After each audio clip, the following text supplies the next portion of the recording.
ఈరోజు అనంతపురం అర్బన్ నియోజకవర్గంలో టిక్కో హౌసెస్ని విజిట్ చేయడం జరిగింది. 2014-19 మా తెలుగుదేశం ప్రభుత్వంలో అప్పుడు ముఖ్యమంత్రి నారా చంద్రబాబు నాయుడు గారు ఈ కన్స్ట్రక్షన్ మొదలు పెడితే 2019 జగన్మోహన్ రెడ్డి వచ్చిన తర్వాత మొత్తం పెయింట్లు ఒకటి మార్చారు. దాదాపు ఇక్కడ 40 బ్లాకులు శాంక్షన్ అయితే 25 బ్లాకులు కంప్లీట్ అయిపోయినాయి. మిగతా 11 బ్లాకులు జరగాల్సింది. కానీ జగన్మోహన్ రెడ్డి ప్రభుత్వం వచ్చిన తర్వాత బ్లాకులు కానీ క్యాన్సిల్ చేసి ఉన్నంత వరకు పెయింట్లు వేయించేసి పెట్టడం జరిగింది. గత జగన్మోహన్ రెడ్డి ప్రభుత్వం ఎక్కడే కానీ కనీసం ఒక చిన్న డ్రైనేజీని దాఖలాలు, అలాగే ఒక చిన్న గుండె వీటిని దాఖలాలు ఇక్కడ కేవలం ఏదైతే మేము 2014-19 కంప్లీట్ చేసాం దానికి మాత్రం పెయింట్లు వేసి అవి కానీ ప్రజలకు హ్యాండ్ చేయకుండా నిరుపయోగంగా దాదాపు స్టేట్ మొత్తం మీద 5,000 కోట్ల రూపాయలతో కట్టించిన హౌసెస్ మొత్తం నిరుపయోగంగా ఉన్నాయి. అంటే గత 5 ఏళ్ళలో పబ్లిక్ హ్యాండ్ చేసింటే వాళ్ళకి రెంట్ అయితేమి, ఈఎంఐలు అయితేమి ఇవన్నీ తీరిపోయేవి. అదే కాకుండా ఈ ఇంటి మీద గవర్నమెంట్ లోన్ తీసుకున్నారు. లోన్ తీసుకొని బెనిఫిషియర్స్ 25,000, 50,000 రూపాయలు కట్టించుకొని ఈరోజు ఈఎంఐలు మొత్తం బెనిఫిషియర్స్ అడిగే పరిస్థితి. బ్యాంక్ వాళ్ళు ప్రతి బ్యాంక్ వాళ్ళు వచ్చి ఈఎంఐ కోసం బెనిఫిషియర్ డిమాండ్ చేస్తుంటే ఈరోజు మా తెలుగుదేశం ప్రభుత్వం వచ్చిన తర్వాత నారా చంద్రబాబు నాయుడు గారు మళ్ళా ఈ టిక్కో హౌసెస్ని పునఃప్రారంభించేందుకు చర్యలు మొదలుపెట్టాం. దాదాపు హడ్కో దగ్గర నుంచి 4,500 కోట్లు రుణం తీసుకొని ఇవన్నీ కంప్లీట్ అయ్యే విధంగా మా ముఖ్యమంత్రి గారు కృషి చేస్తున్నారని చెప్పి తెలియజేస్తున్నాం. అనంతపురం అర్బన్ నియోజకవర్గానికి వస్తే దాదాపు 5,100 ఇళ్ళు శాంక్షన్ అయితే కేవలం 2,300 ఇళ్ళు మాత్రమే అప్పుడు తెలుగుదేశం ప్రభుత్వంలో కట్టించడం జరిగింది. అవే ఇళ్ళు ఈరోజు అలాగే ఉన్నాయి. దాని తర్వాత ఒక హౌస్ కానీ కట్టించిన దాఖలు లేవు.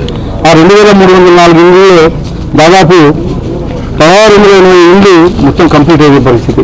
మిగతావి దాదాపు గ్రౌండ్ స్లాబ్లో 192 ఉన్నాయి, గ్రౌండ్ ఫ్లోర్ లెవెల్లో 48 ఉన్నాయి, ఫస్ట్ ఫ్లోర్ స్లాబ్ వరకు 96 ఉన్నాయి, సెకండ్ ఫ్లోర్ స్లాబ్ వరకు 48 ఉన్నాయి, థర్డ్ ఫ్లోర్ స్లాబ్ మొత్తం కంప్లీట్ అయినాయి 16,000 వరకు ఉన్నాయి. ఇవన్నీ తొందరలోనే 2,304 ఇళ్ళు కంప్లీట్ చేసి అలాగే ఇక్కడ మౌలిక సదుపాయాలు రోడ్లు అయితేమి, డ్రైన్లు అయితేమి, వాటర్ సప్లై అయితేమి ఇవన్నీ కంప్లీట్ చేసి తొందరలోనే హ్యాండ్ ఓవర్ చేస్తామని చెప్పి తెలియజేస్తున్నాం.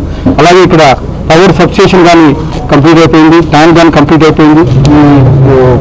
15 కాలంలో మళ్ళా పునఃప్రారంభించిన దాని నుంచి ఇదే కాకుండా ఇప్పుడు ఏదైతే ఇన్ఫ్రాస్ట్రక్చర్ ఉందో ఇన్ఫ్రాస్ట్రక్చర్ కానీ తొందరలో కంప్లీట్ చేసి దీనినంత తొందరగా బెనిఫిషియర్స్ హ్యాండిల్ చేస్తామని చెప్పేసి తెలియజేస్తాం. ఒక అనంతపురం అర్బన్ దాదాపు ఇక్కడ ఈ 2,300 హౌసెస్ కంప్లీట్ చేయడానికి దాదాపు ఒక 68 కోట్ల వరకు కావాల్సి వస్తుంది. దాని కానీ తొందరలోనే మా ముఖ్యమంత్రి గారి దృష్టికి ఆల్రెడీ ఇంతకుముందు తీసుకెళ్ళాను. తొందరలో నా పేమెంట్ కానీ రిలీజ్ చేసి కన్స్ట్రక్షన్ మొదలు పెట్టిస్తామని చెప్పేసి తెలియజేస్తాం. ఎప్పటి లోపల ఇవ్వాలనుకుంటున్నారు? దాదాపు ఒక 6 నెలల కాలంలో మార్చి టార్గెట్ పెట్టుకుని చేస్తామన్నారు. మా హౌసింగ్ శాఖ మంత్రి కానీ మొన్న అసెంబ్లీలో కూడా చెప్పడం జరిగింది. మార్చి టార్గెట్ పెట్టుకొని చేస్తాం, మార్చి ఎండింగ్ కల్లా హ్యాండ్ ఓవర్ చేయాలని చెప్పేసి ఒక ఆలోచనలో ఉన్నాం. కాకపోతే గత 5 ఏళ్లలో ఫైనాన్స్ వ్యవస్థను సర్వనాశనం చేసి 11 లక్షల కోట్ల రూపాయలు అప్పచెప్తే ఈరోజు మళ్ళీ దాన్ని ఒక గాడి మీద మా ముఖ్యమంత్రి గారు పెట్టారు. దానికి సంబంధించిన డబ్బులు కానీ మొబైల్ చేసుకోవాలి కాబట్టి దాదాపు 5,000 కోట్ల రూపాయలు మొబైల్ చేసుకోవాలి కాబట్టి ఇది లేట్ అవుతూ ఉంది. ఖచ్చితంగా వీళ్ళని తొందరగా మార్చి ఎండింగ్ టార్గెట్ పెట్టుకొని మేము వెళ్తాం. బెనిఫిషియర్స్తో అమౌంట్ కట్టించుకున్నారు అయితే వాళ్ళవి మళ్ళీ మా దృష్టికి కానీ వచ్చేది గతంలో 2014-19 ఎవరైతే బెనిఫిషియర్స్ ఉన్నారో వాళ్ళందరినీ తొలగించేసి అంటే డబ్బులు కట్టి వెనక్కి కానీ ఇవ్వకోకుండా కొత్త వాళ్ళని చేర్చారు అనేది ఒక మా దృష్టికి కానీ తీసుకొచ్చారు. దాదాపు ఒక 3-4 వరకు అలాంటివి ఉన్నాయి. వాళ్ళకి కానీ న్యాయం జరిగేదని 25,000 కట్టించుకున్నారు, వెనక్కి కానీ ఇవ్వలేదు. అది మా దృష్టిలో ఉంది. వాళ్ళకి న్యాయం జరిగేది అట్లా కంటిన్యూ చేస్తారా సార్? లేకుంటే జగన్ అన్న ₹1 ఇస్తారని చెప్పి చెప్పినట్లేమన్నా ఫ్రీగా కంటిన్యూషన్ చేస్తారు?